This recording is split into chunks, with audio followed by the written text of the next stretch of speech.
Hello and welcome back to DR Sports for another edition of Mid-Morning, Good Morning Qatar. Afternoon now in Qatar, isn't it? There's no actual back home it's 10 a.m. kickoffs, isn't it? So we wanted to make sure that Good Morning Qatar was out before that.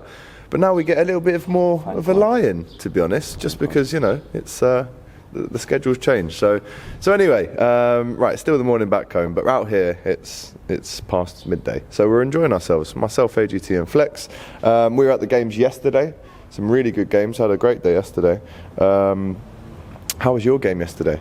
Yeah, the game that I thought would be the least interesting was the most. What a game. Ghana and South Korea. Or Korea Republic, actually. South Korea, which yeah. I didn't know. I didn't know that was a thing.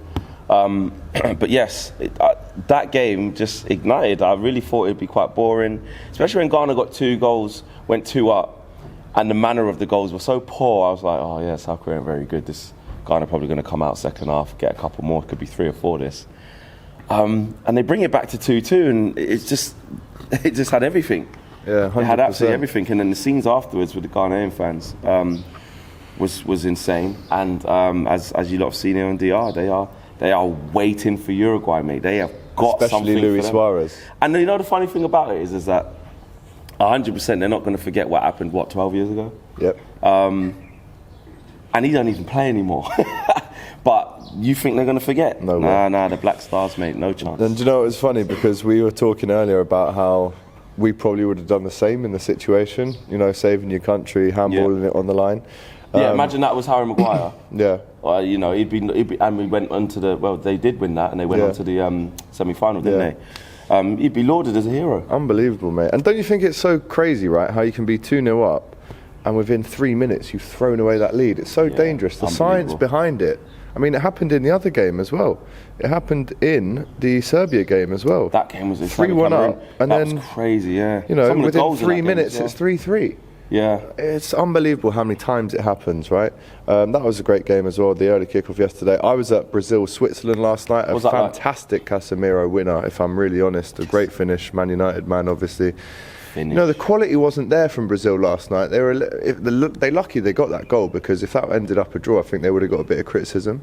Vinny Jr. scored a very tight offside goal. Xhaka played fairly well for Switzerland. It was a good contest. I mean, I was in the old skybox. You sure you even watched the game, mate? Barely. You just watched the highlights. That's what you. I was watching the barman pour me a drink. No, thank you very much to Hyundai for the excellent hospitality last night. It was really good. Right, let's get into today's games. Don't forget, we still are doing the DR Sports prediction battle. This is a real battle now, head to head. It has been for the last 10 or so days between Lee and Abby. Let's go through their picks today in the daily shootout. Abby's gone for a Senegal win against Ecuador. She's also gone for a Netherlands win against Qatar. She also has gone for an away win, technically, for USA against Iran. I don't think I agree with that, actually. And she's gone for an England win. Now, this one is quite something from Mr. Lee, judges. Oh, what's he gone with? Because he's gone for an Ecuador-Senegal draw, a Netherlands win against Qatar, a draw between Iran and USA, and a Wales win against England. I can't believe it. Does he just think that? I cannot believe. Even our cameraman Jason, mouth open, he doesn't believe it. He's gone for a Wales win. He's gone for a Wales win. Oh no, hang on, because in the game day it says he's gone for a full-time result of England. Yeah, so that's that might got be to be a a mistake. But anyway, even if it isn't, I mean, Lee don't like Harry go Kane, for the but he underdog, wouldn't. Lee. In the name of England winning and progressing, with Harry Kane being part of that, he wouldn't wish for us to lose. Yeah, no, he can't. Because Harry Kane might go through to the next round. But what he has done, though, is he's gone for a half-time result of Wales and a full-time result for England. So there was a little bit of a mix-up in the two graphics there. If you want to play along at home, use the QR code on screen or use the link in the description to download the Who Knows Wins app. They've both gone for over 2.5 goals to be scored in the game. They also think, Lee especially thinks that Wales is going to receive over 2.5 cards. Now, we've mentioned the derby-style atmosphere that this game will have. It's going to be feisty, tackles flying in, as we know. Gareth Bale to play the full game. Yes, Abby and Lee have both gone for that. Harry Kane to score any time. Abby, she's not backing her boy. No. And no from Lee as well. It's too hard to predict with Harry Kane. You know, like, he's obviously always capable, but Will he score? I don't know. You can't. I'll probably say no as well. Yeah, I would. Yeah. I would. He hasn't looked at his best at this World Cup. I feel like he'll come alive in the knockouts. £125,000 to be won in the group stages. Prizes to be won on every single World Cup game. Please, remember, you do not have to get them all right. You just need to get as many as possible and finish top of the pile, I guess. And who gets the most right wins. And of course, £1 you can get involved with Flex. We're not talking about big bucks here. It's a bit astronomical. of fun. So, good fun as well. So absolutely get involved with the QR code and the link in the description. Right, let's talk about England first then, right? Yeah. A couple of stats for you, Flex. England have won each of the last 6 games against Wales, scoring 11 goals in that run and only conceding 1, which was a Gareth Bale free kick at Euro 2016, which was a last-minute Daniel Sturridge winner, I think. Last minute. And Vardy scored as well that night. Wales' last victory, May 1984. The same year that Michael Jackson's Thriller came out. And that was a Mark Hughes goal, and that was only 1-0. Oh, Sparky. Yeah, big up Sparky, man. A great player he was, wasn't he? After scoring an England calendar year record of 16 goals in 2021, Harry Kane has only scored 3 times in 10 games in 2022. And guess what? All from the penalty spot. Yeah, I bet. Yeah, he loves a penalty. He's not exactly prolific for England right now, is he? He hasn't scored any of his 20 non-penalty shots in 2022 so far. And amongst the Wales players to complete 90 minutes in their 2 games against USA and Iran, Bale has had the fewest touches. Yeah, in both games. 34 against America, 36 against Iran, managing just 2 shots across the 2 matches. One of them was his penalty. So, both guys in the daily shootout going for Bale to play the full game. But even if he does, I mean, obviously he scored that clutch penalty, but he hasn't had the best tournaments. No, he hasn't. And actually, he was someone that we spoke about before we came out here, of like, you can't sleep on him. No. Because never. in the moment, if you give him a chance, or sometimes even half a chance, he's still capable of amazing finishes and clutch moments. But his generic play and him being involved in the game, he's almost been null and void. I went to USA Wales, their first game. His flies are so annoying. I went to USA Wales, and again, apart from the penalty, poor. Like, not even just because he was on the ball and was really awful, just not involved. Same against Iran, and I just feel that if England keep him quiet and stop a supply line into him and stop him being able to get into a position of space where he can shift it and shoot, or a free header, or a penalty, or a free kick, something like that. If they can just limit that and the supply line into him, I feel he will be null and void. But you can't completely take your eye off him. Of course not, because he's capable of amazing moments still now. Even still. Yeah. Let's talk about the changes that you think should happen tonight, or you think Gareth might make. I mean, Harry Kane has looked massively kind of leggy in the last 2 games. For me personally, I'd throw Callum Wilson in just for that injection of pace. I'd also start Grealish and Foden, if I'm honest. I'd maybe even throw Trent in there as well. That's 4 big changes. Would you agree? I mean, if we're going off what Gareth Southgate will do, I don't think he'll make many. There are rumours that Kyle Walker's coming in, and there's rumours that Jordan Henderson's coming in as well. Over Bellingham, in the media. I wouldn't necessarily change that. I'm taking out Mount for Foden. I don't know if it's like a thing where Gareth doesn't really want to play him in the 10. As he wants to put him on the right or the left, and I think Phil Foden can absolutely play in the number 10 position for England. Of course he can. Sterling, I don't think that's a valid excuse. 100%. Yeah. He's got to play him. He has to play him. It doesn't matter where. Play him anywhere across the front 3. Play him false 9 if you want. Like, Phil Foden can play anywhere across the front 3 and number 10. Mm-hmm. Sterling, love Sterling for England. He was very quiet. Like they all were, to be fair. Rashford for Sterling, I could get behind that. That's another shout, yeah. Grealish for Sterling, I could get behind that. But if Sterling did start, because I know that he can offer a lot, I wouldn't be against that. At right back, Trips didn't have the best game. Gave the ball away, I think, the most in that game, and probably definitely wasn't at his best. Cheers, Haas. Definitely wasn't at his best. Bringing in Kyle Walker, he doesn't give you more creativity, does he? This is why I would put Trent in, just for the creativity. Exactly. So I wouldn't be opposed to Trent starting if he does go with that. The thing is with Kyle Walker is, I think for the later rounds when it gets to the real, you're playing against a. But he hasn't been playing for his club though, has he? Exactly. So do you want to throw someone in like that? But then what's the point in bringing him then? Like, do you know what I mean? Yeah. He's obviously fit enough to get going at some point and come off the bench and get a 15, get ready for the next game to start. He's obviously come because he thinks he's going to use him at some point. So I wouldn't be surprised to see him start tonight, based off the rumours. But I just think England need... it'd just be nice to have a statement win again. Like, Iran was a statement win. Then you get a lacklustre performance against USA, which in the context of the group was not the end of the world. It left us feeling a bit drab because it was, we're here and we're watching the game and it's 0-0 and it's rubbish. But we're still in a great position. And if we beat Wales, and comfortably as well, no one remembers what happened against USA. Similar to the 0-0 against Scotland in the Euros last year, I guess. When it was in the final, like just before ball was kicked, you know, the day of the final, did everyone go, I still can't believe we drew no one's heard that. At home to Scotland. This is a disgrace. No. And then we went 1-0 up. When Luke Shaw scored, did people think back to when we... No. Of course not. Do you know what I mean? So, a chance maybe for Maddison to show his quality. Yeah, I mean, he's been back. missing a lot of training though. But he's back now. He's been involved in training. He's been doing press conferences and stuff like that. Yeah. So they're looking at maybe giving him some time. Would you bring him on? Yeah, 100%. Over someone like Mount, who's maybe had his chance now? Bro, I'd start him over Mount if you're saying he was fit. I wouldn't be afraid to do all these things with these exciting players that England possess. This is the best for a while that we've had in terms of a young crop that look like they can achieve a lot of things, and actually have got further than the golden generation of England players of our generation anyway. So I wouldn't be afraid to start Mount, put Wilson in there, put Rashford, just try things, man. But at the same time, you do need a bit of continuity. You can't just make 8 changes of a team that's, players have hardly played for England before and just expect it to work at tournament level when we need to make sure we get a result.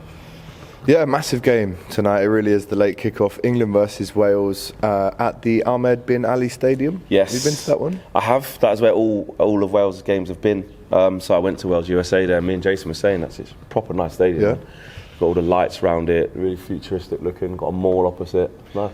This is one stat just before we round off on England that they won't want to hear tonight. England drew 0-0 with the USA in their last World Cup match, taking their tally of goalless draws at the World Cup to 12 now. More than any other nation in World Cup history. But we're not blaming Gareth Bale then, Gareth Southgate then, are we? Well, you can't blame him. We've got a history of doing it. That's what I mean. Like someone else said it. Was it 0-0 against Algeria or something like that in 2010? Something like that. Yeah. I remember there being a draw against Algeria, I think. Not good enough, is it? We act sometimes in this country like we've got a history of really doing well at international level. But at the same time, that shouldn't be used as an excuse not to try and go for things, because actually we've got a squad there that, you should be getting the most out of. Yeah. Or trying to. Score prediction for that one?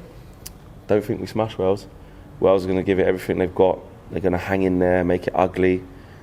They know their chips are down. Joe Allen in their press conference said this is their biggest game of their lives.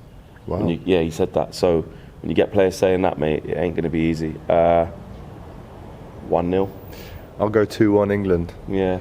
But I would love to see a bit of spark in the team, a bit of creativity, a bit of change. Go for it. You have to go for it now. Right? I mean, we have to lose by 4-0 to not qualify. So there you go. Just flipping, go for it. Play. And then maybe you can rest other players for the knockouts, right? There you go. But there you go. Ecuador versus Senegal at the Khalifa International Stadium, just around the corner from us here in Al Rayyan. Senegal have won both of their previous meetings with Ecuador in all competitions in 2002 and 2005. If they avoid defeat, Ecuador will qualify for the knockout stages of the World Cup for the second time in their history.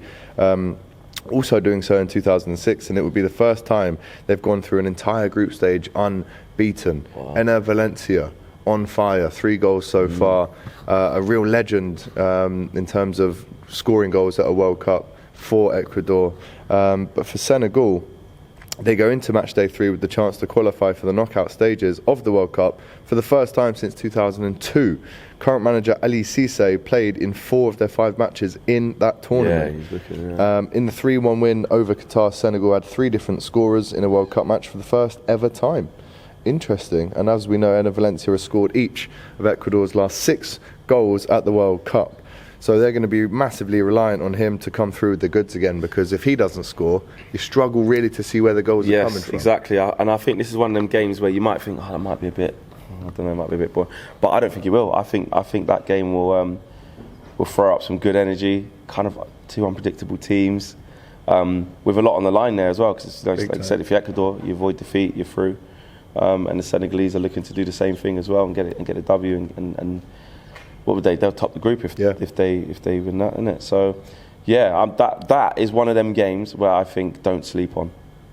Where you think that's going to be boring, that's going to be dead, but I don't think it will. Could be another little classic. Yeah, 3-2. exactly. Actually, that's happened a lot of this World Cup. It has. A lot of people, people at home who were moaning about it before it even kicked off and just doing the whole thing at home, just moaning. It's not a good World Cup. This isn't going to be this, or this isn't going to be that. Look at some of the games so far. We're starting to see the classics rolling in. Netherlands versus Qatar. I mean, Qatar already out. So if the Netherlands don't win this one, then I mean, they've got 4 points. They're probably going to qualify whatever happens. But they want a statement win, because even in their first game, the 2-0 against Senegal, they didn't play amazingly. It was 2 late goals that won it for them that night. But the Netherlands have scored in all 4 World Cup matches against Asian sides. This is the first ever meeting with Qatar. And the host country, Qatar, has won their final group stage. Sorry, the host country has won their final group stage match in 5 of the last 6 tournaments. So obviously Qatar don't want to be that team that becomes the first team to lose all 3 as a host nation. I think they will, man. Qatar have now conceded 5 goals in the group stage. No host nation has conceded more in a single group stage, with South Africa also conceding 5 in 2010.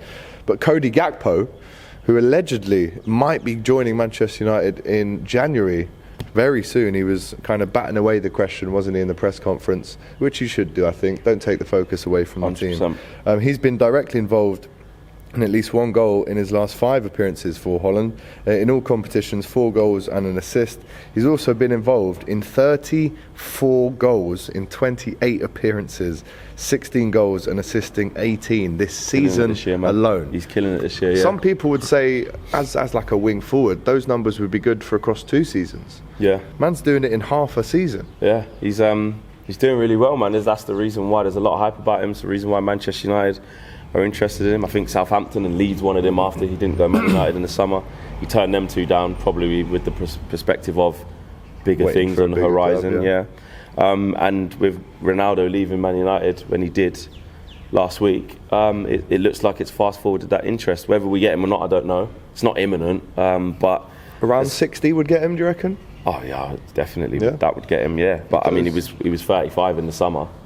35, 40, but I don't even think it cost that much. It might cost maybe 50 odd. Good World Cup though.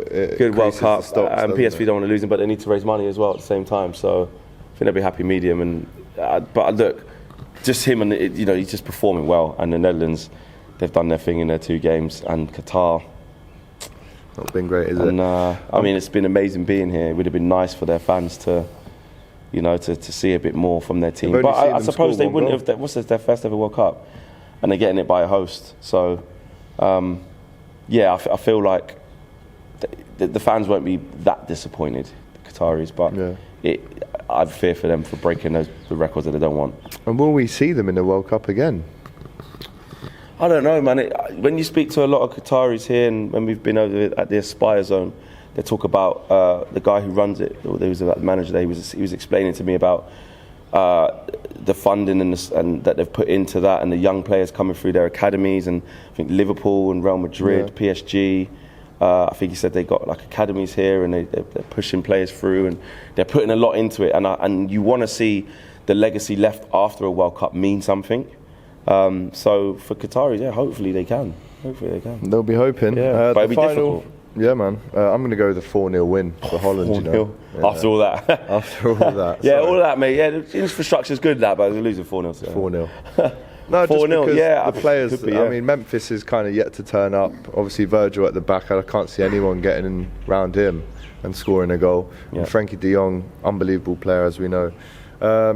Big win. I'm going to go for. Right, Iran versus USA. Tasty, Tasty. More tasty than England-Wales, I'm going to say. I would say so. This is the first meeting between the 2 sides since January 2000. Iran actually beat USA 2-1 in the only previous meeting between the sides at a FIFA World Cup, where they eliminated the USA in 1998 in France. That was 5 of Iran's last 6 goals at the World Cup have been scored in the 90th minute or above. in stoppage time. Unbelievable. 3 of 4 at this year's tournament alone. And Terami's penalty against England was in the 100th minute, and the one against Wales, 102 and 100. Jeez. So they do leave it late, don't they, Iran, to get the goals. In terms of what this fixture means politically, economically, what's happened between the two countries, I think there's going to be an extra fire added to this one, Yeah, football and politics is something that polarizes. Unavoidable, though, isn't it? 100%. That crossover always seems to be there. Obviously, this very World Cup managed to do that, but there's two teams going at it, and I think that will the USA players be extra motivated by external factors? Maybe deep down. Will Iranian players be? Maybe, but essentially, let's just have it right. They're both just good teams. Yeah. Like, Iran destroyed Wales. They showed a lot of endeavour. They've got a lot of quick players, technically sound players. USA are capable of playing at a good tempo, playing at a good speed. They showed that against England in transition as well. They lack the quality in the final third, though. I do agree with that. But this is a really even game. I'm a bit annoyed they're on at the same time, because I would have loved to have gone to that game to see those two go at it. So you're going to the England game? Yes. With Robbie? Yes. I'm going to the Iran-USA game. Yeah. Both at 10 o'clock. Different stadiums, obviously. I think you get more goals in your game. Do you reckon? And I don't know, there's just something about this game. I think it could be a little classic. Yeah. Because if you look at the USA squad, they actually do have some very good players. Adams, very good, bless you. Aronson, bless you. Another one? Hat-trick? Nah, it's like Bruno, couldn't get a hat-trick. Couldn't get a hat-trick. You've obviously got Timothy Weah, you've got Turner in goal. They've got some good players, but the thing about Iran that you can't write off is their heart, their passion, their fight, and they are so up for this, right? Massively. So I can't even call it. In fact, got the chance to qualify as well. Exactly. If they, so what? I can't remember. So USA are unbeaten so far. They've got two draws. They're on 2 points. Right. Iran have got 3 points right now. So you beat USA. See you later. USA America. are gone, and then they're on 6. Yeah.